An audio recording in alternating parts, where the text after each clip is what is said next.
Hi everyone, good afternoon. Welcome to session 6 of the regional dialogue on ocean data, finance and governance for sustainable ocean development. This monthly dialogue is actually mark our sixth session, which is half a year already.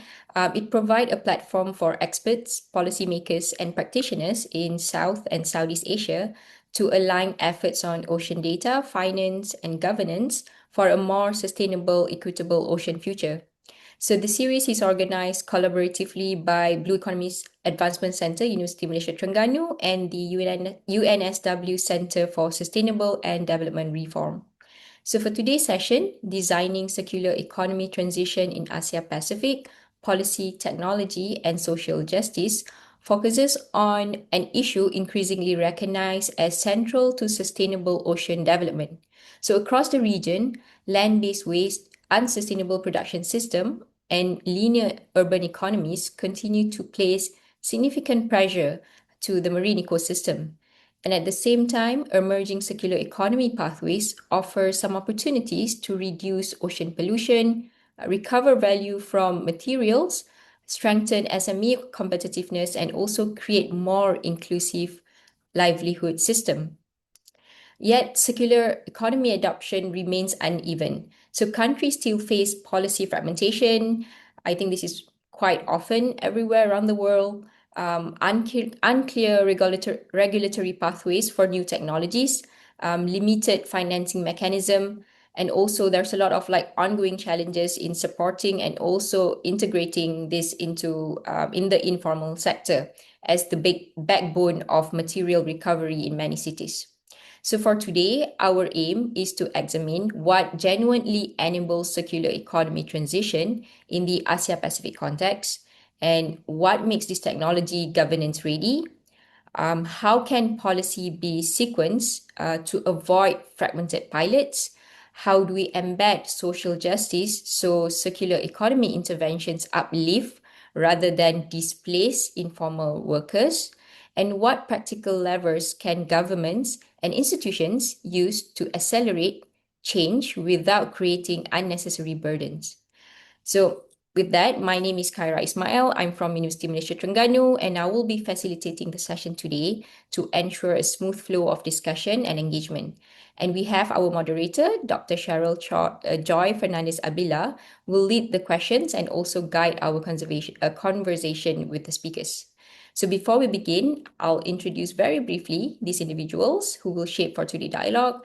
We have the moderator, Dr. Cheryl, is a sustainability and governance practitioner whose work spans environmental policy, community resilience, and applied research across Southeast Asia.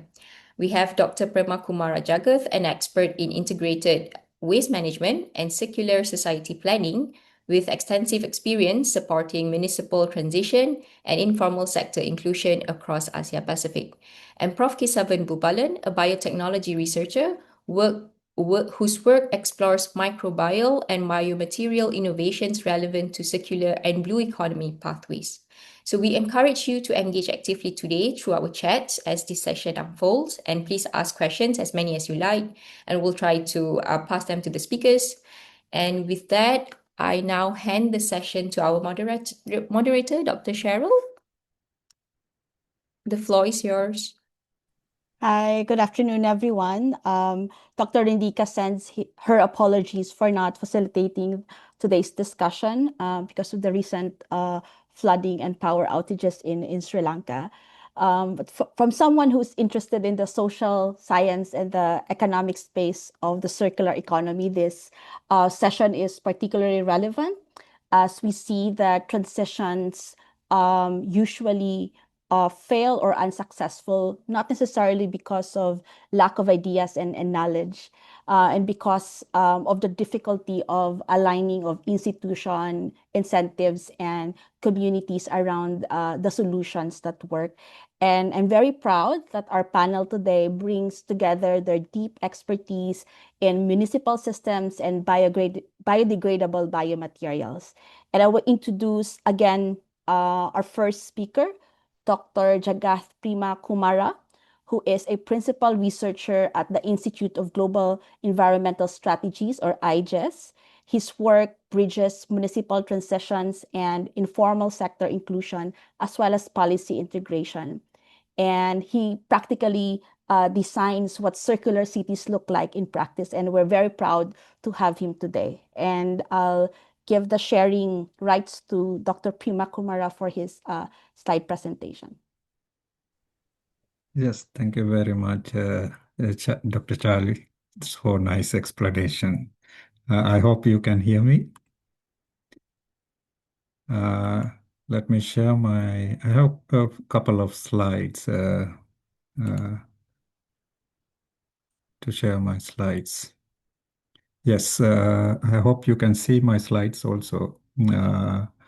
Uh, Today, I would like to briefly explain our experience in working with cities in creating a circular economy, like Dr. Charlie mentioned. First, I belong to IGS, Institute for Global Environmental Strategies in Japan. So we have a center we call IGS UNEP Collaboration Center. So focusing more on circular economy and also sustainable consumption production and sustainable waste management. So we are working with national and local governments doing some research, technical support and advocacy for this transition. Actually, what we have approach is, as you know, today I like today discussions because we are looking how we transform from our cities should be transformed from the linear to circular economy. So that's what we are trying to do, working with the cities and their partners, how this transformation can be happen within the cities. So as a research institute, we are trying to give more support the cities in something like system thinking, life cycle assessment, and data-driven policy development and implementation. Doing this, so we identified two parts. It's very important. The upper part, system change, institutional and capacity, especially policies, institution, financial mechanisms, and technologies. All these are very important when we're looking at this transformation within the cities. And also we found another one is normally forget in this the discussion. So these individual capacities and behavior change because when we're looking at circular economy, there were new thinking, new way of working. We had to be these individual people and the citizens is need very important. So knowledge, norms, attitude, and culture, and also their indigenous knowledge and behaviors, all these are very important in the discussion. So our work is working on these two pillars and based on the working with the cities. So actually today we have doing more work in Southeast Asia and South Asia. A lot of cities are partner with us in this process in transforming their cities into circular economy framework and circular economy directions. And based on that, today discussions, I would identify 5 priority areas. So why we discussing cities? Because it is very important. We know everybody know that more than 70% of people will live in cities in by next 20 years.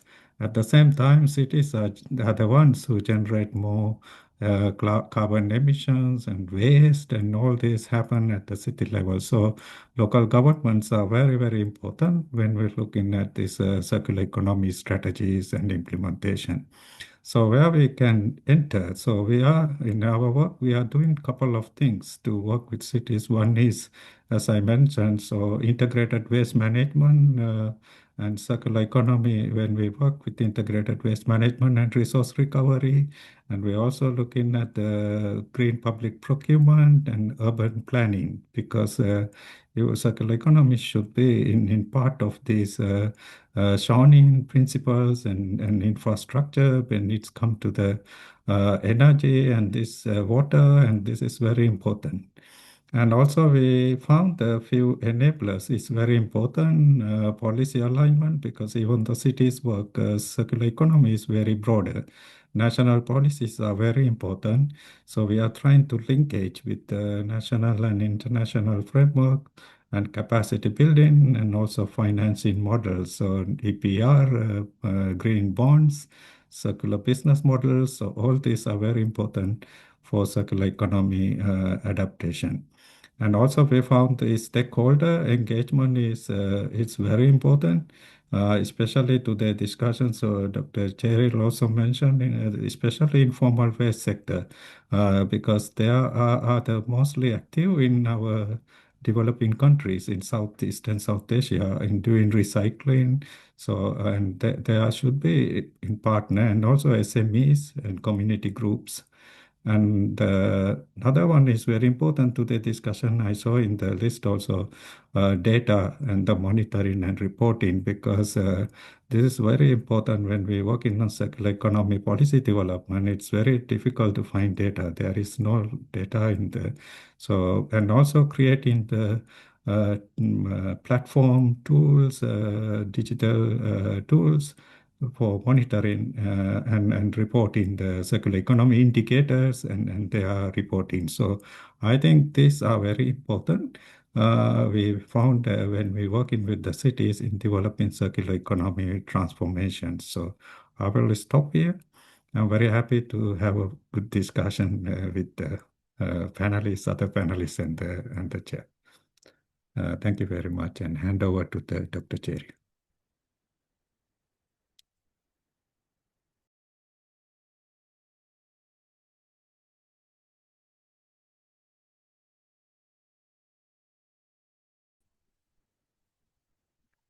Thank you, Dr. Premakumara. I'm excited to see Philippines in the one of the area and pilots you have at the IGES, and also appreciate you mentioning the importance of individual capacity or behavioral change in the complex system of the circular economy, as well as, of course, stakeholder engagement and the use of digital tools in order to complement the enablers for the transition. And we'll hear more of you later. But let us transition from the more local planning and governance side to biomaterials and bioprocess innovation. Let me introduce Dr. Kesaven Balan from the University of Malaysia Terengganu, with more than 18 years of experience and leadership in the research of biomaterials and bioprocess innovation. His work focuses on converting agro-industrial wastes into high-value circular bioeconomy products. He's also leading EU-funded capacity building on marine conservation and the blue economy. Dr. Kesaven? Thank you very much. Good afternoon, Dr. Cheryl, and thank you, Dr. Khaira, and also Dr. Premakumara. Good afternoon to everyone, so all the participants for today's session. Okay, so basically, like what Dr. Cheryl just mentioned, the things that I'm going to share, or the work that I'm going to share, is a bit different from the previous one that was explained by Dr. Premakumara. I have two components of my research that normally I look into when it comes to the possibilities of progressing towards circular economy. First and foremost is I'm using marine microbes for the production of bioplastics or biopolymers. These biodegradable materials are considered as alternatives to replace common plastics. And secondly is when I use the waste materials or byproducts from agro-industry waste as a sustainable feedstock for these bacteria to convert them into bioplastics. Now, if you can see, that itself puts me in a research that focuses on circular economy initiatives. Now, while we were doing our research, there are a few review papers that we wrote basically to understand where are we right now in progressing towards achieving circular economy in the context of using agro-industry waste as possible feedstock. So upon looking at this, we came across a few countries that actually has some laws or even policies and acts towards enabling a potential recycling process that can aid in circular economy prospects. And I have not listed everything in my slides here, but nonetheless, I would just like to drive your focus that in Asia, the countries which has very clear set policies on this particular aspect would be China, Malaysia, and Singapore, which has very clear initiatives. But nonetheless, of course, in Malaysia, it's kind of embedded into the Environmental Quality Act or Solid Waste or Public Cleansing Management Act. But as for China and Singapore, there's very clear acts on using renewable resources and recyclings, which actually helps the ecosystem in the countries itself to accept and to progress with the use of agro-industry waste for materials that has value-added products towards the end. But when you look at the overall waste disposal or the whole context of waste disposal, as you can see, most of it generally ends up in places where there is no value towards the materials or the waste. But nonetheless, some of it is channeled properly to materials or the processes which involves composting, anaerobic digestion, as well as recycling. And just to focus or highlight on composting itself, how food waste can actually be composed, can be collected, can be composed, and be turned into fertilizers or biofuels and gas for it to be used back again for as a resource for burning fuel, as well as for materials to be used in fertilization and to growing of plants, which is going to be used indirectly for food purposes. So this is how actually we can have this particular circular economy progressing towards the aspects of using agro-industry waste. Next slide, please. Okay. And since I said that my work has two different components which come together, one is in the context of the agro-industry waste, and the other is in the context of using bioplastics or biodegradable plastics. Now, when we look at the potential leveraging of plastic waste management in progressing circular economy, one thing that is actually one of the things that I think most of us would know about is the process of collecting the waste, identifying the waste, and also processing the waste to the next stages of recycling. Now, when you look at this particular context, there's always an issue where there is, even if you have an unlimited amount of supply, but the collection, segregation, and the processes that is involved is always a bottleneck for us to come up with recycled material. But nonetheless, in order for them to aid in the process of collections and segregation, it is also a bit difficult to identify the source of the material or the make of the material. So one of the contexts that people are putting into for plastic recycling is trying to have watermarking of the plastics or molecular sequencing of the plastics, where you can actually identify what was the origin, what was the use, and where was it produced, how was it disposed, and what it can be actually used for in the future. Meaning that how, if at all it's being recycled, then what will it be used for?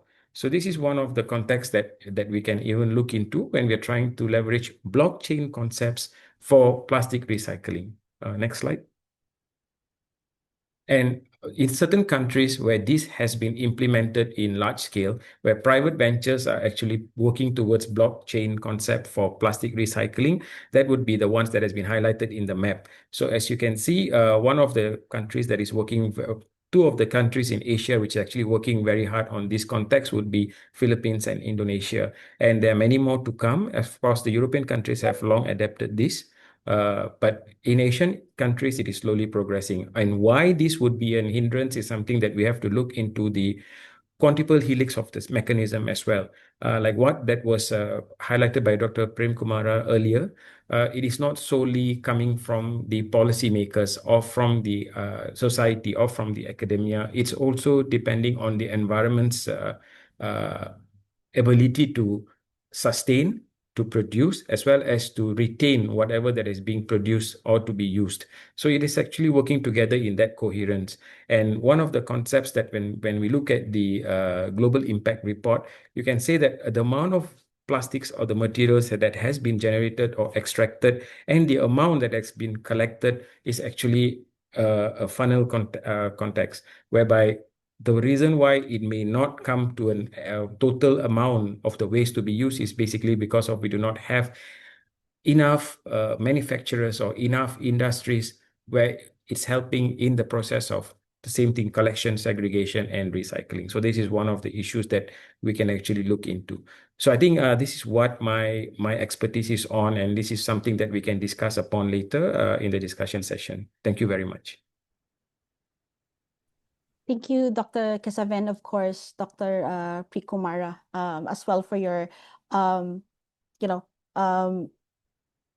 the expertise that was summarized in 10 minutes, basically. But let me put forward the discussion by asking a question for the both of you. Given the different enablers and the constraints that you have mentioned in both of your presentation, and given small and medium enterprises are mostly dominant in the countries you have mentioned, specifically in Southeast Asia, like Indonesia and Philippines as well, what do you think are the two most cost-effective policy levers government can pull in a short term, like immediately, with the help of businesses to shift from what Dr. Premakumara mentioned, from linear to circular models, without adding heavy compliance burden, because it's basically struggling with additional regulation. So in your thoughts, for both of you, what would be that effective policy lever that governments can pull through in a short run? Perhaps Dr. Kesaven can answer first, and Dr. Premakumara next. Okay, thank you very much for the question, Dr. Cheryl. So now the thing that one of the issues that we have right now even though in the government's national plan towards reuse and recycling, as well as the policies which comes in properly managing waste materials, there's always this link where you need a intermediate sector operating on collections, recycling, and reusing. But of course, this is something that is that perhaps if per se the producers or the manufacturers themselves would have an opportunity to make this possible, meaning that as a fraction from the existing industries that they have, but also to venture into another operational unit which actually helps in recycling their materials, whatever that has been produced and that has been used, with similar context, per se, plastics. So the plastics recycling and reusing and collection also to be done together in tandem with the manufacturing itself. That would be one of the fastest way to progress in order for us to make such circular processes possible. This is just from my point of view. One of the things that is always hindering is that when you have separate units or separate needs for these placements or these plants to be present, I'm talking in the context of plastics here. So meaning that the manufacturer themselves has a separate unit where this thing can be actually collected, recycled, and reused. So in that context, it's possible for them to actually help maintain this happening, because some of the plastics that you buy right now, it says that it is made out of 30 to 50% of recycled material anyhow, but nonetheless the point of getting this material to be reproduced is often from another manufacturer or a supplier in the link, which is making this circular. So just my point of view. Thank you. Yeah, I think that's quite interesting thoughts, Dr. Kesaven, because you've highlighted the need for immediate collaboration, dialogue and engagement between governments, but also in businesses and other stakeholders around the circular economy, including academics as well, because you need coherent and interdependent strategies, and not us, working in silos, by the way, and coming up with different projects that have actually different, like the same or similar outcomes. So why not pull our resources together Yes. and our knowledge together for transitioning from linear and circular economy? For Yeah. sure, Dr. Premakumara have a different perspective or a similar perspective on this, given a lot of pilots from Asia and around the world as well. Yeah, thank you very much, Dr. Cheryl. I totally agree with Dr. Kesaven points. In addition to that, I feel uh, uh, government can take leadership because what I see like public procurement. So that's what I mentioned. So green public procurement is very important for circular economy businesses. Government can show like example doing by themselves first because they even everything waste reduction or buying recyclable materials for their operations. So everything can be started, even composting. So we saw some cities making compost, so they cannot sell them. So government can use them to their parks and playground and bind them. So I feel first thing without not much changes, what government can do, it's show them first what can be happen, partner with the small and medium enterprise, and then people looking at, oh, it can be happen. So then other people can adapt the same things what government is doing. So that's my quick answer. But in addition to that, I think if government want to go further, so they need to create same like Dr. Kesaven mentioned. So interdepartmental or inter-agency coordination, because circular economy is not one ministry, because that's what we found. Normally, this is start by this Ministry of Environment, or within the city government, it is Department of Environment. But it's cannot handle circular economy. It's industries, or the Department of Industries need to join. So then other agencies should be needed. So creating such a inter coordination agency within the government to coordinate each other for before going to the other partners, it's very important. Thank you for that thought, Dr. Premakumara. And while we have you here, let me also ask you about your work across Asia Pacific, because you mentioned about the essential informal waste workers and their contribution to the circular economy systems. And while reviewing, for example, a circular economy pilot or a research project, most of our attendees and viewers of our regional dialogue are from research institutes or higher education institutions.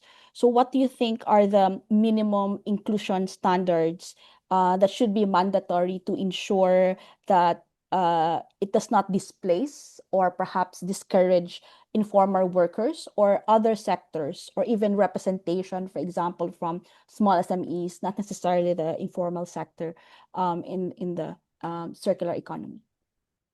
Thanks again. So very good question. So actually, currently we are doing a study in Cambodia and also Pakistan, looking at how to integrate informal waste sector into the formal waste management to achieve the circular economy transformation. So what we found, it is like a important to this registration happening. So, but in the long term, it should be something changes in the rules and regulations, because as you mentioned, so in Pakistan, the city where we are now working, so they are since last year they are going for privatization of the waste management. So it's mean they are calling tenders, and a lot of big companies are applying for this waste collection tenders. Informal sector cannot apply, and of course. So and then they are coming up with their own, is like a crew system to collect the waste. So that's how it is going to vanish the informal sector work. So what we discussing with the city, that giving a quota. at least these private companies can give 10% or 20% their quota to the informal waste collectors who are currently working in the city to make their job in more formal way. So, and also some cities in Cambodia, we're discussing how this informal sector to get the contracts from the city to run the waste management. But the issue is individual informal person. Currently, they are mostly informal and individual operations. They are not organized. And some countries show us, like India, we have a very good example, Brazil and other countries, that how informal sector can come up with some federations, and these federations can apply for these bidding and get this work as SMEs to run the work. So I think this kind of new mechanisms and happening. And another one is we found very interesting thing happening in, you mentioned Indonesia also. So they have this waste bank system. So it's not like actually informal sector because it's working community level, but it's make more effective in collecting, in recycling materials, and also organizing women and youth to these activities rather than this picking on the roadside and or the landfill sites. Before that, it's operate at the community level. So I think this can be happen, but the governments, local governments and the national governments need to make their rules and new policies to consider how to add these things in more formal way. Uh, but I can also understand some issues also because the local governments finances, that's what they mention normally. Finance happening in finance regulations. So tender is the mostly main regulation. So without tender, they cannot go for these kind of things. After that, they have some problem in the finance checking and things. So but for that, we will organize the informal sector to make to these legal entities to go for these kind of official regulations.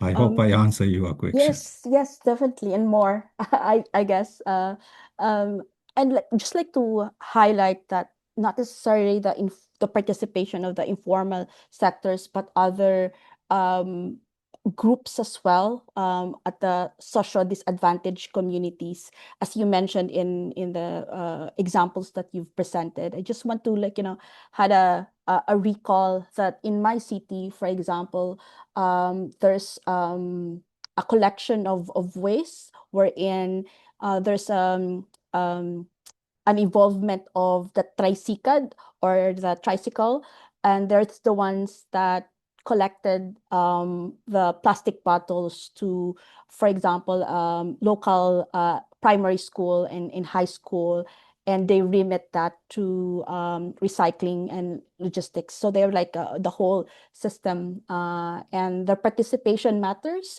because we do have local practices in our waste segregation as well. But thank you for highlighting the need to safeguard these different communities and these different groups as they get involved in the transition from linear and circular economy. Before I ask Dr. Kesaven a question, let me just remind our audience that our Q&A box is now online, and please feel free to type in your question, or if you don't have any question, if you do have any nice examples, for example, or some thoughts, for example, whether you agree or perhaps disagree with our speakers or expert, feel free to put them in our Q&A box. So Dr. Kesaven, this is coming from someone from a higher education institution and grounded in your work on biomaterials and microbial technology. something that I don't totally understand as an economist. But I do understand that these types of innovation often outpace the regulation or the action from the government or institutional level. So that's natural. So from your perspective, what makes a new circular economy technology, those people, those experts from your field and other field, governance ready in the emerging markets? And perhaps can you share an example of a promising technology, for example, developed from research institutions that struggled because of policy environment wasn't ready to support it? And perhaps if you have also some examples of technology adoption and whether some of the technologies oftentimes fail to be transitioned or incorporated in practice or in the industry, can you also share with us today? Yeah, thank you, Dr. Cheryl, for the question. In academics, of course, when we are trying to innovate something new, there's a lot of challenges that takes place, especially for us to move from lab scale prototypes to large scale implementation. So I think your question is very valid. And one example that I can give to you is that we recently developed a two-step process of converting hospital plastic waste into bioplastics using marine bacteria. So the particular hospital plastic waste that we are discussing about is the drip bags, the saline bags made out of plastics. So we have hospitals which are participating in Malaysia, which are willing to give us this amount of plastics in tons, because these are normally incinerated. They're not being used for any other uses. But when we propose to them that this can be pyrolyzed into a substrate that can be fed as the food for the bacteria to be converted into bioplastics, meaning that a plastic that has similar property, just like the common petrochemical plastics. So as we were moving forward towards trying to implement and bring it up to a more larger scale rather than lab prototypes, two things that we discovered is that we had issues in the first and foremost is trying to collect and declare hospital plastic waste as safe to use, meaning that it does not have any biohazard contamination. We do not have an industry or even a participating organization which can actually help in that process, meaning that it has to be sourced by us and later for us to identify if at all it is ready to be used without any biosafety issues. So that was something which was not in line for us to help measures taken into managing hospital plastic waste, because hospital plastic waste is one of the major single-use plastic contributors when it comes to waste material. So that was not in place where a possible way of identifying this. Of course, they have collectors who collect bio waste separately and plastics that has to be incinerated separately. But the mechanism of identifying these would solely depend on the researchers themselves to move forward. And nonetheless, of course, once this is successfully produced, to validate that this particular product is safe for consumption again in the medical agencies or of any other agencies would also heavily depend on the financial resources that the researchers have in order for the validations to take place. So meaning that everything has to be self-sustained to a certain extent. Of course, there are policies which helps to tell us that we can reuse, we can manage waste in a proper way, and these are the places that you go to, and these are the things that you refer to. But nonetheless, there are no proper organizations where you can actually get this information right away, or there's no proper industries which can actually help you in aiding this mechanism. And another process that we had also come to certain aspects where we had to stop was when we were trying to use marine bacteria, photosynthetic bacteria, which can actually use the carbon dioxide that is being captured by them to be converted into biodegradable material. Then again, there was an issue of trying to use resources from the marine environment, meaning that to what extent are these materials it's sustainable, the feedstocks are readily available for us to use, and how do we actually move towards getting these into market scale material. So we have the process where it is coming to certain extent in lab scale applications, but when you want to move out towards larger applications, there's no clear guidance in processing that towards achieving circular economy context. So this is something that we face that, it's something that I would like to share. Thank you. Very relevant, Dr. Kesaven, because most of these pilots and researches involve public health, for example, considerations, as well as, for example, drinking water, medical uses, and also the use of, let's say, the natural environment, for example. So you said marine resources that has certain regulations or institutions or processes that one should adopt first before being fully adopted or consumed by the community. So it's also a process.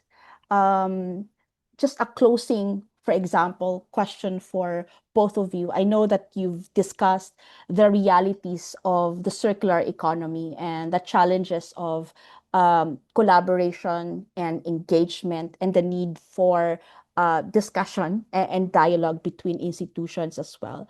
But as an ending or a closing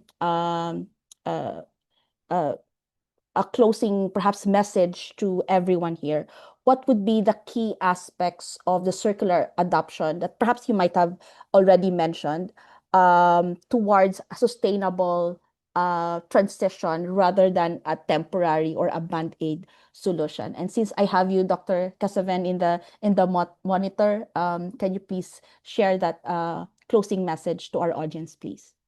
Okay, thank you very much, Dr. Cheryl, for that question. This relates back to the one that I was discussing in my slides earlier, is the adoption of the importance of the adoption of the quintuple helix model here, meaning that, for example, in my process, we have the academia coming up with the ideas that can proceed further, but we need help from the government agencies for the fundings, for the use of the final material, for the collections, and for also the reuse of materials that has been allowed to be used again from the government itself, and for the industries, meaning that the government and industries have to work together to have these resources or the ideas from the academia to push forward the agenda of the circular economy. Of course, some of it might be readily available, meaning that the academia's participation may be lesser, but the government and the government and the industries can work together. But nonetheless, the awareness from the civil aspect itself, the readiness of accepting materials that are actually recycled to be used again, also has to come into their mindset. Other than them giving the materials to be recycled and be used again, whether are they available, are they readily accepting materials that are recycled for their own use again?